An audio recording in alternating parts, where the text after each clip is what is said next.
히브리서 12장 6절에서 13절입니다. 제가 봉독하겠습니다. 주께서 그 사랑하시는 자를 징계하시고 그가 받아들이는 아들마다 채찍질하심이라 하였으니 너희가 참으면 징계를 받기 위함이라. 하나님의 아들과 같이 너희를 대우하시나니 어찌 아버지가 징계하지 않는 아들이 있으리요. 징계는 다 받는 것이거늘 너희에게 없으면 사생자요 친아들이 아니니라. 또 우리 육신의 아버지가 우리를 징계하여도 공경하였거든. 하물며 모든 영의 아버지께 더욱 복종하며 살려 하지 않겠느냐. 그들은 잠시 자기의 뜻대로 우리를 징계하였거니와 오직 하나님은 우리의 유익을 위하여 그의 거룩하심에 참여하게 하시느니라.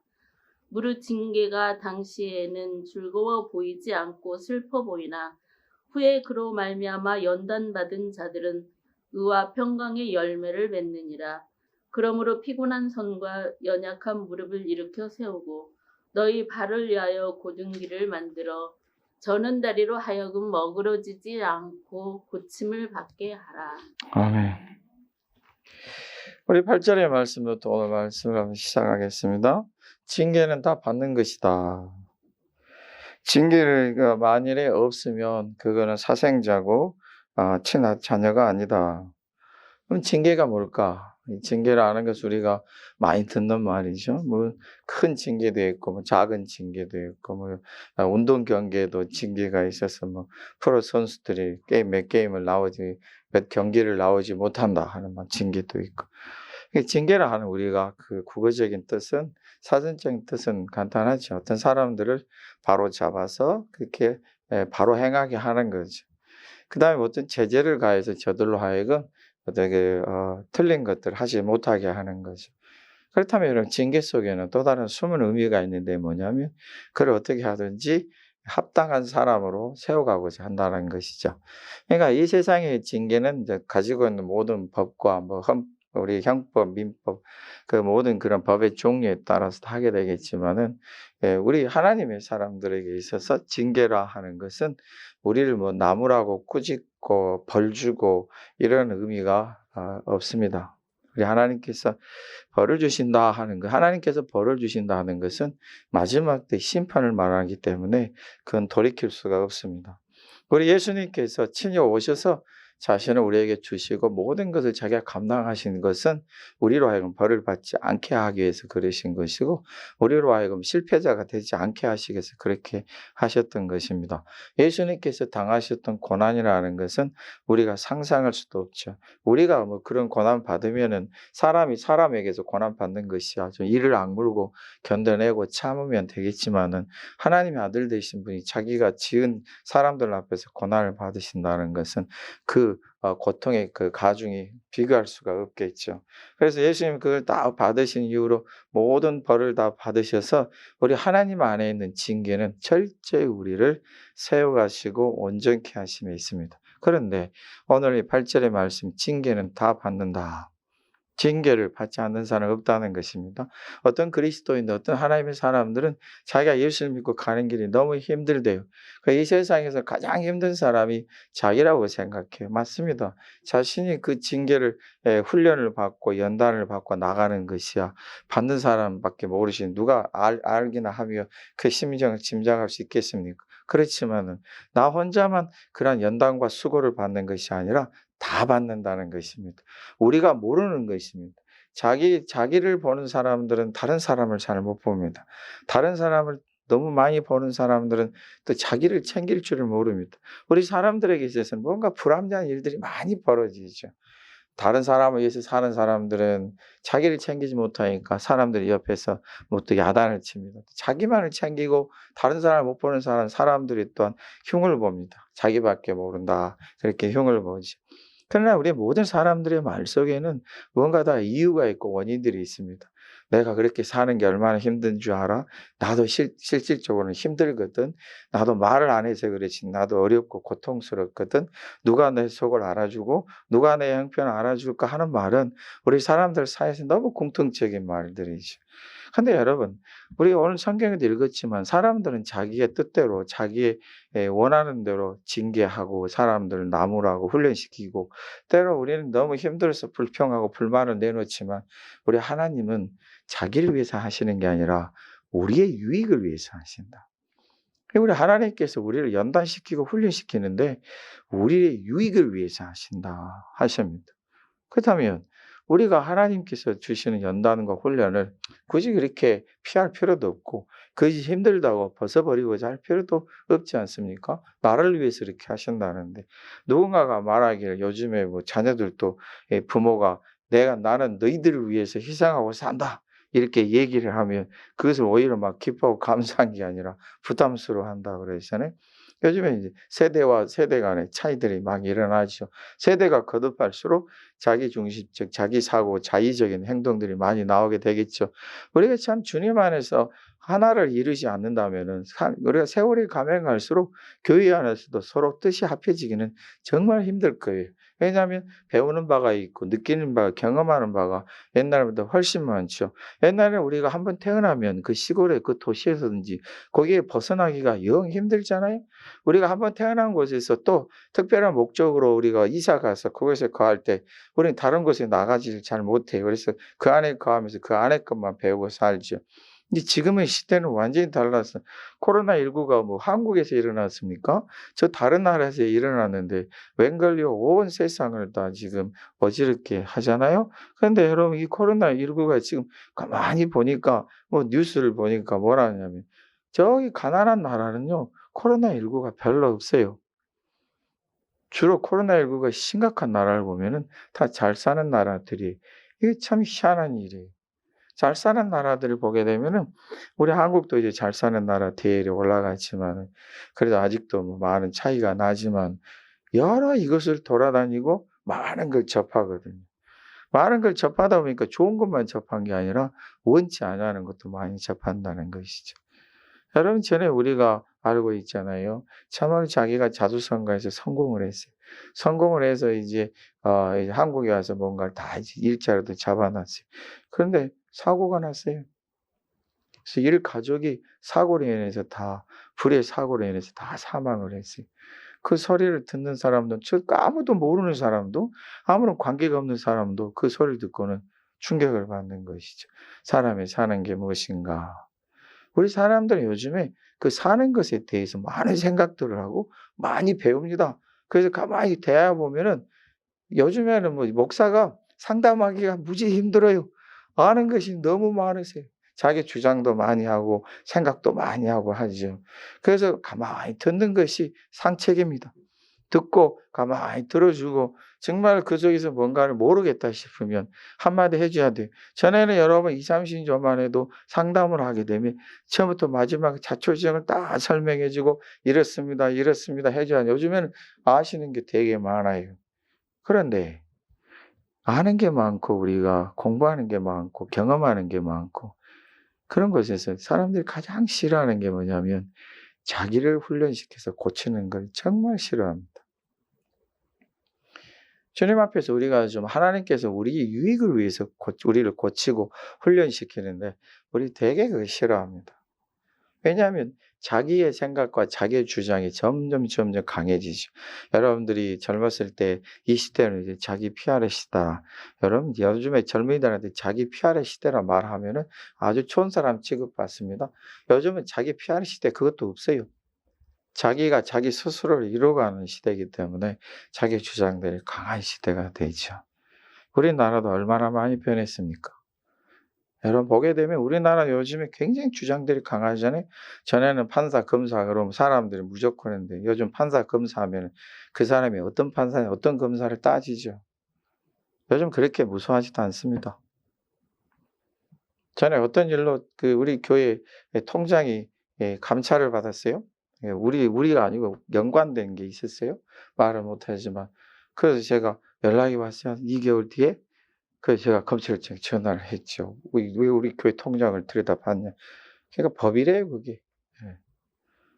그래서 제가 그거 전화해서 따졌다니까 다른 분이 얘기해요. "목사님 그거 우리는 안 합니다." 그러더라고요. 옛날부터 그런 거 있어요. 모르면 용감한 거예요. 근데 요즘은 더 이상 그렇지 않아요. 옛날 사람들하고 많이 다르죠. 한번 생각해 보세요, 여러분. 하나님이 우리의 유익을 위해서 이렇게 우리를 훈련시키고 우리를 연단시키신다는데 우리는 정말 싫어요, 그걸. 우리 사람들에게서 제일 싫어하는 게 뭐냐면 고생입니다. 여러분들에게 만일 뭔가 얻어지는 게 없다면 절대 그런 고생 안 하죠. 이따금 여러분들이 수고하고 땀 흘리고 애써서 노동하고 일고 가고 그다음에 여러분들이 어떤 소득을 거두고 소출을 걷는 일을 보면 참 존중함이 갑니다. 존경스럽죠. 그렇게 열심히들 일해서 일고 가는 모습들이 얼마나 좋습니까? 그런데 그런 분들에게 또 하는 말이 훈련 받아야 됩니다. 연단 받아야 됩니다. 이런 얘기를 하면 아니 목사님 제가 이 고생하고 사는데 이 고생이 또 다른 고생이 필요하겠어요? 이렇게 얘기하죠. 근데 여러분 하나님께서 여러분들을 사랑하시는 자녀 취급하고 하나님이 여러분들을 사랑하시는 사람들로 여기십니다. 그런 사람들 하나님이 가만 놔두신다면 아이고 제가 고생하니까 놔두자. 제가 그냥 뭐 수고하니까 놔두자. 전에 아프니까 그냥 내버려 두자. 이래 한다면 그게 하나님이십니까? 아니잖아요. 부모들도 자식을 내버려 두지 않고 부모들도 자식에 대해서 열심히 수고하고 노력하잖아요. 여러분 자식들이 부모의 마음을 알아줘서 그 부모가 자식들을 사랑합니까? 아니요. 가만히 보면은 내림사랑을 해가지고 무조건 사랑합니다. 전에 한번 어떤 그 엄마와 그 딸이 아들이 싸우는 거 보니까 그 엄마가 하는 말이 난 너를 위해서 그렇게 온 사랑을 볶고 있는데 너는 뭐 하냐니까 아들이 그럽디다. 아이고 내림사랑이잖아요 그거야. 네. 무조건 사랑이잖아요. 옆에 있는 제가 화가 날 정도로 그래요. 여러분 그럼 뭐예요? 여러분들 보기에 그게 이상하잖아요. 그 엄마는 아들을 위해서 그렇게 희생했는데 여러분 그 아들이 하는 말이 아유 그거 뭐야 무조건 사랑이잖아요. 왜 자기는 변할 생각 바꿀 생각을 안 하고 자기 부모에게 무조건적인 사랑이라고 요구를 할까요? 그러면 그 부모가 그 아들을 그대로 내버려 둬서 자기 마음대로 살게 할까요? 아닙니다. 그렇더라도 잔소리할 겁니다. 그렇더라도 얘기를 할 것입니다. 우리 하나님은 우리의 유익을 위해서 우리를 연단시키고 훈련시키십니다.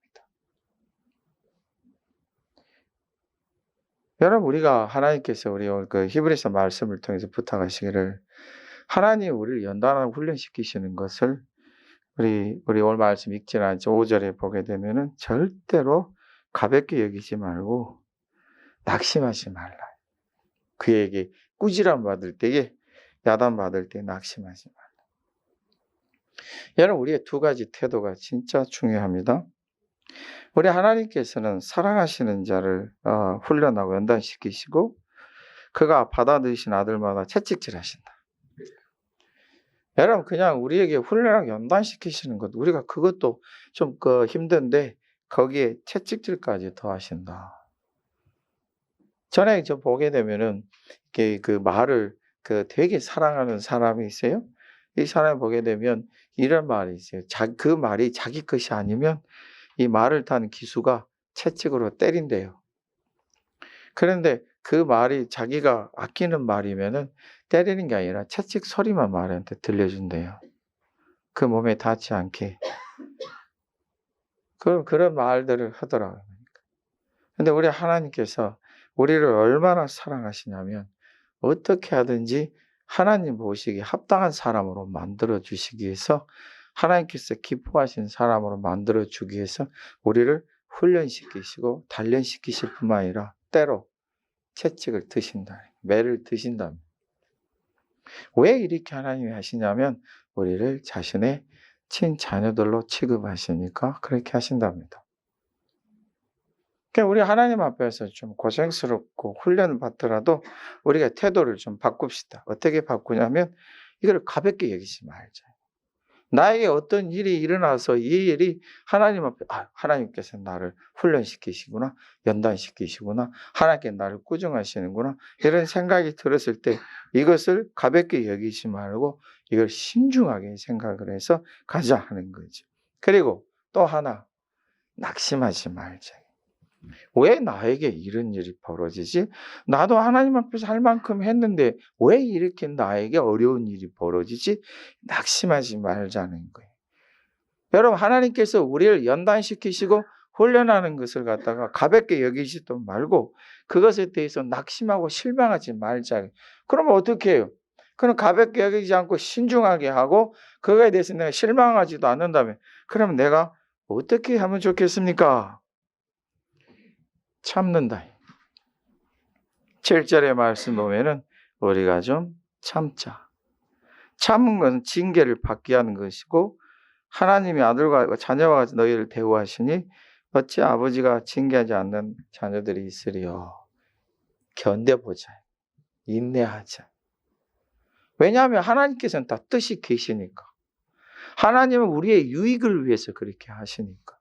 당장 눈앞에서 손해를 보고 이익이 없다 할지라도 당장에 내 눈앞에서 그것이 나에게 큰 기쁨이요 감사가 되지 않는다 할지라도 내가 하나님의 자녀라는 것을 안다면, 내가 하나님의 택하신 사람이라는 걸 안다면, 하나님이 나를 사랑하신다고 굳게 확신한다면 하나님께서 우리를 훈련시키고 연단시키는 것을 가볍게 여기지도 말고 그렇다 그것 때문에 낙심하지 말고 우리가 좀 굳게 믿음을 가지고 좀 참 인내하면서 보자. 하나님이 도대체 나를 어떻게 세우시고 어떻게 이루어가며 하나님께서 과연 내가 하는 모든 일에 얼마만큼 이루어가신지를 한번 보자. 왜냐하면 하나님은 우리를 유익을 위해서 훈련시키기 때문이죠. 성도들의 많은 간증들을 통해서 우리가 알다 보면 성경 말씀으로 비춰봐서 그들의 간증하고 경험하는 것을 다 비춰보고 내리는 결론들이 공통점들이 뭐냐면은 그 연단과 수고한 경우에는 모두가 다 힘들다는 것입니다. 어떤 이들은 하나님의 사랑을 믿습니다. 하나님께서 자기의 유익을 위해서 나를 이렇게 훈련시키신다는 게 믿습니다. 때로는 자기 눈앞에 어려움이 다가옵니다. 나는 왜 이렇게 했는데 이런 어려움이 다가오고 나는 이렇게 하고자 해서 하나님이 기뻐하신 걸 하고자 했는데 왜 당장 눈앞에 이 모든 어려운 일들이 나에게 생기는가? 저들이 다 똑같이 공통점을 갖습니다. 질문을 갖습니다. 왜냐하면 징계는 모든 사람이 다 받는 것이기 때문인데 저들의 간증을 보면 하는 말이 다 뜻이 있었구나. 사람들은 하나님 앞에서 훈련 가운데 인내하고 하나님을 따라갈 때 믿음이 생겨납니다. 은혜를 받습니다. 능력이 생깁니다. 이뤄갈 만한 역량들이 생깁니다. 그리고 그 그릇들이 커져갑니다. 욥이 하나님께서 그를 훈련시킬 때 아무도 이해 못했습니다. 자기 가족도 이해 못했습니다. 심지어 욥의 아내는 그 꼬락서니가 너무 힘들어요. 생각해 보세요. 졸지에 아들들이 다 죽었어요. 그것도 처참하게 칼로 다 그 도적대들을 만나서 다 죽었어요. 자기 들판에 있는 많은 자랑스러운 재산들이 순식간에 다 뺏기고 도적질도 없어졌어요. 거기에 집안에 우환이 닥쳐가지고 욥은 만신창에도 온몸에 그냥 피부가 다 그냥 문드러져가지고 길가에 떨어진 기와초으로 긁어도 시원치가 않다. 여러분, 이 광경을 보고 누가 그걸 좋아하겠습니까? 욥의 아내가 자녀들 다 있는 상태, 그게 정상이겠습니까? 차라리 저주하고 죽어라. 어떻게 보면 너무 심한 말 같은데 어떻게 보면 이해가 되죠. 그런데 여러분, 욥도 이해를 못합니다. 나도 하나님 앞에서 할 만큼 했는데 왜 내가 이런 경우를 당해야 됩니까? 하나님 진짜 너무하십니다. 제가 하나님 앞에서 못한 게 뭡니까? 나도 열심히 하고 구제도 하고 안식일도 지키고 말씀대로 살려고 하고 제가 소제와 번제도 드리고 많은 사람들이 힘들고 어려우면 도와주기도 열심히 했는데 도대체 나한테 왜 이러십니까? 욥의 주변에 그의 받는 수고와 연단을 이해할 사람 아무도 없습니다. 친구들은 말합니다. 네가 뭔가 하나님 앞에 잘못했으니까 그런 징계를 받는 거다. 자기는 너무 아픕니다. 난 그런 적이 없는데, 나는 속인 적도 없고 거짓말한 적도 없고 누군 걸 훔친 적도 없는데 너무 억울하다. 친구들이나 가까운 친구들 하는 말, 그런 말 하시면 너 우리한테 비밀을 말하지 않는 거 너는 분명히 뭔가 있다. 억울하잖아요. 근데 여러분, 그가 이 일에 대해서 참고 또 참았더니 하나님이 그를 회복시키시는데 정확히 그가 가질 수 있었던 역량보다 2배 이상을 주셨습니다. 하나님의 뜻을 쫓고자 하는 사람은 뜻을 이루도록 더해 주실 것이고, 하나님을 기쁘시게 하는 사람들은 더 기쁘게 할 수 있도록 더 주실 것입니다. 내가 예수를 믿고 예수님 이름으로 사랑하고 하나님 뜻대로 살아가는데 왜 나에게 이런 일이 벌어납니까? 나는 하나님 앞에서 아무런 잘못도 없는 것 같아. 왜 하나님이 이러신가? 제 때문이 아닙니다. 여러분을 힘들게 하기 위해서 그러신 거 아닙니다. 여러분을 더 크고 더 복되게 하기 위해서 그렇습니다. 그러면 그걸 가볍게 여기지 마십시오. 낙심하지 마십시오. 그걸 불평하고 불만하기보다 하나님이 나를 위해서 뭔가를 이루실 줄 믿고 기다리고 인내하고 그 말씀을 쫓아가노라면 여러분 앞에 하나님의 이루심이 크게 나타날 것입니다. 말씀하십니다. 육신의 부모가 너희를 징계해도 육신의 부모를 공경하겠거든. 9절의 말씀입니다. 하물며 모든 영의 아버지께 더욱 복종하며 살려하지 않겠느냐. 육신의 부모들은 잠시 자기 뜻대로 우리를 징계해도 오직 하나님은 우리의 유익을 위하여 그의 거룩하심에 참여하게 하시니라. 10절의 말씀입니다. 여러분, 대체적으로 육신의 부모들 보면 자녀들을 위해서 뭔가 계획 갖고 10년 대계라는 20년 대계라는 계획을 가지고 아이들을 나무라는 게 아니라 즉흥적으로 잠시 아이들에게서 뭔가 좀 안 되는 헛된 일이 보이게 되면, 틀린 일이 보게 되면 꾸지라고 나무라죠. 임의대로 하는 것이에요. 근데 우리 하나님은 사람이 하는 것처럼 그렇게 하시는 게 아니라 여러분을 향해서 구체적인 내용과 계획과 뜻이 계십니다. 무작정 우리를 힘들게 하시지 않습니다. 뜻이 있습니다. 부모는 잠시 자녀들을 나무라나 우리 하나님은 그 징계하심 속에 여러분을 위한, 여러분의 유익을 위한 계획을 가지고 계십니다. 문제가 있습니다, 여러분. 오늘 우리 11절부터 말씀 보면은 징계가 당시에는 즐거워 보이지 않고 슬퍼 보인다. 11절의 말씀 맞아요. 누가 훈련과 연단을 좋아하겠습니까? 여러분, 우리나라 지금 그 축구 선수 중에 아주 지금 아시아의 그 꽃이다 할 정도로, 우리 아시아 사람들 그렇게 못할 줄 알았더니 유럽의 젊은이들과 견저 손색이 없을 정도로 축구 잘하는 선수 있죠. 축구 선수 성이 손이에요. 발이 아니라. 손흥민 선수인데 이 선수가 보게 되면, 여러분 손흥민 선수 시합하기 전에 두 손 모으고 기도하는 거 보셨어요? 아직 잘 모르겠어요. 그가 그리스도 모르는데 그 선수 운동장에 딱 들어가면 시작하기 전에 자기 위치에 가서, 우리가 윙이라 그러잖아요. 왼쪽에 딱 손목을 이렇게 나중에 한번 봐보세요. 손목 고개 딱 숙여 기도합니다. 여러분, 그 선수의 특징이 뭐냐면 다들 얘기합니다. 훈련입니다. 프로 선수들이 진짜 싫어하는 게 훈련이랍니다. 근데 훈련을 안 하면 안 된대. 옛날 우리 차범근 장로님도 그랬잖아요. 차범근 장로님도 하는 말이 자기는 다른 선수보다 2-3시간 더 했다 그러죠.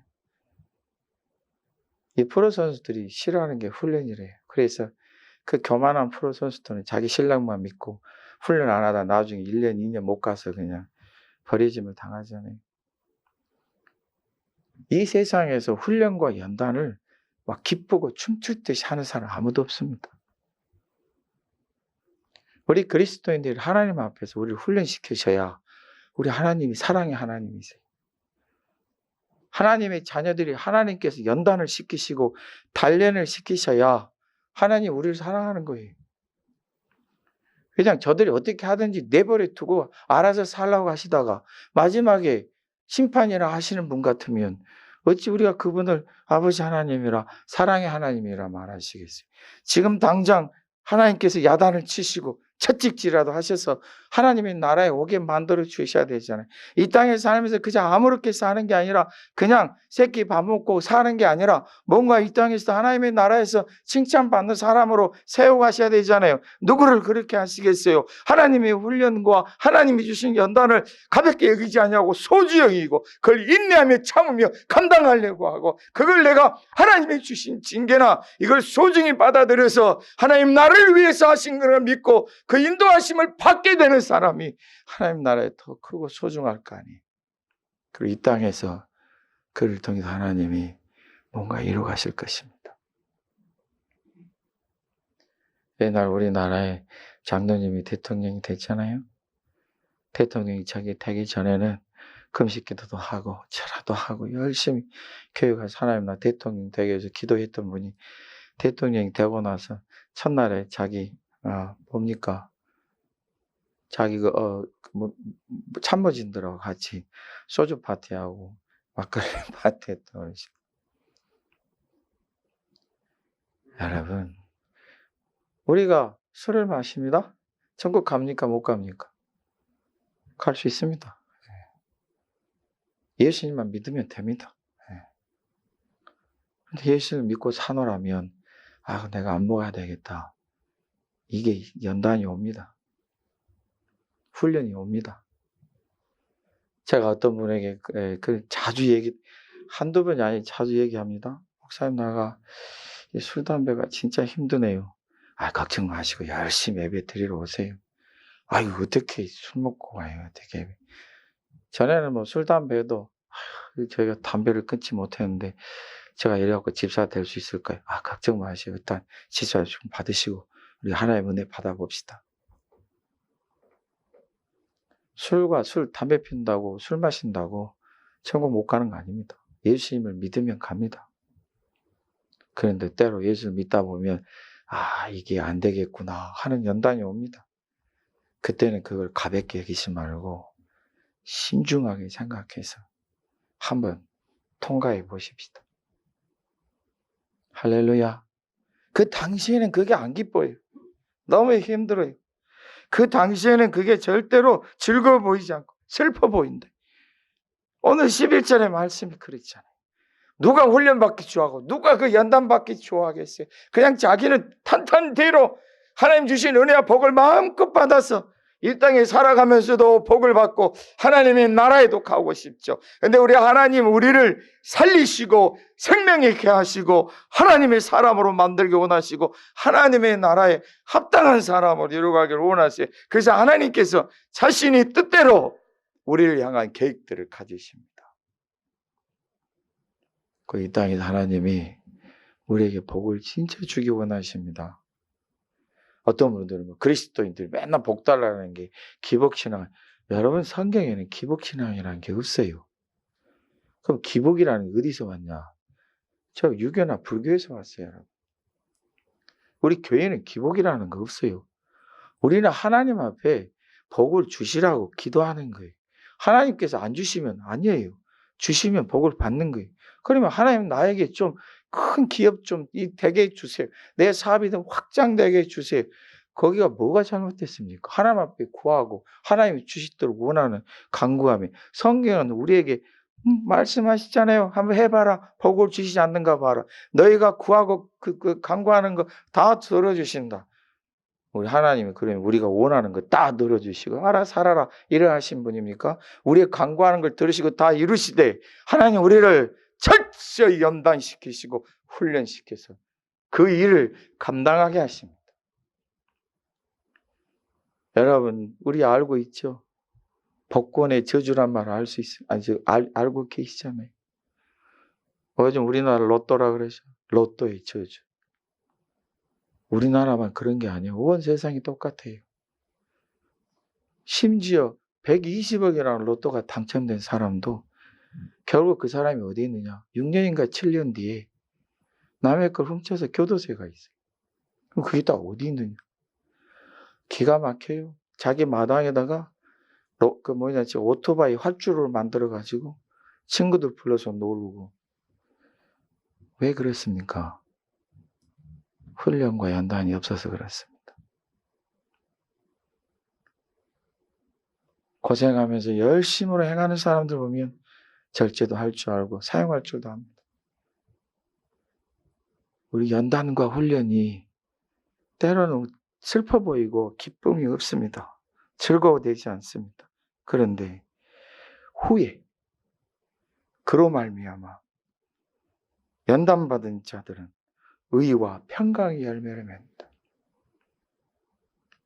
할렐루야. 후에 이게 무작정 그냥 아무 일도 모르고 어쩌다가 우연히 된 것처럼 그렇다면 우리가 어떻게 확신합니까? 요즘에 우리나라 정부에서 교회 예배 좀 절제 좀 해주시오 이렇게 말하는 게 이게 어찌할 줄 몰라서 그래. 그래도 여러분 하나님께서 여러분 하실 때는 그냥 대충 우연 이런 거 아니라 계획을 가지고 계시고 뜻을 가지고 계십니다. 그 하나님께서 우리를 위해서 충분한 내용들을 가지고 계십니다. 그러므로 여러분 피곤하십니까? 힘이 드십니까? 아, 내가 너무 힘들다. 언제까지 내가 연단과 훈련을 받아야 되나? 그런 마음이 들 때 우리 이렇게 합시다. 일으켜 세웁시다. 그리고 우리가 우리의 발을 위하여 곧은 길을 만들어서 우리가 비록 힘들고 어려워서 여러분 힘들어 걸어갈 수 없을 정도로 내 다리가 저리고 아파서 쓰러질 지경이 되더라도 하나님은 우리를 세우시며 고치십니다. 연약한 손과 무릎을 일으켜 세워서 하나님이 우리를 통해 이루실 줄을 믿고 이겨나갑시다. 하나님의 약속을 믿습니다. 하나님의 은혜를 믿습니다. 하나님의 뜻을 믿습니다. 하나님이 결국 나를 세우실 줄을 믿습니다. 이 믿음으로 나아가십시다. 힘들지 않을 수 없습니다. 무릎은 아파서 쓰러질 지경이요 여름 바들은 피곤해서 쓰러지고 넘어질 지경이 되겠지만 다시 일으켜 세우고 다시 일어나서 이 연단과 수고 뒤에는 이 아픔과 고통 뒤에는 하나님이 나를 크게 세우심이 있다. 이게 오늘 하나님 우리에게 주신 약속입니다. 여러분의 속을 누가 몰라줄지라도 여러분의 마음을 누가 몰라줄지라도 우리 하나님은 여러분을 향해서 크고 놀라운 계획을 가지고 계십니다. 여러분 눈앞에서 당장 여러분들이 아픈 일이 보고 힘든 일이 보고 손해되는 일이 벌어졌다. 내가 우리 하나님의 은혜의 약속을 믿고 갈 것이다. 하나님 나를 위해서 놀라운 계획을 가지고 계신다. 이러한 믿음으로 나아가시면 후에 의의 평강의 열매요 복되게 하시고 고치시고 세우시며 온전케 하시고 풍성하게 하심이 여러분과 함께 하실 것입니다. 예수님의 이름으로 축복합니다. 우리 통성으로 기도하겠습니다.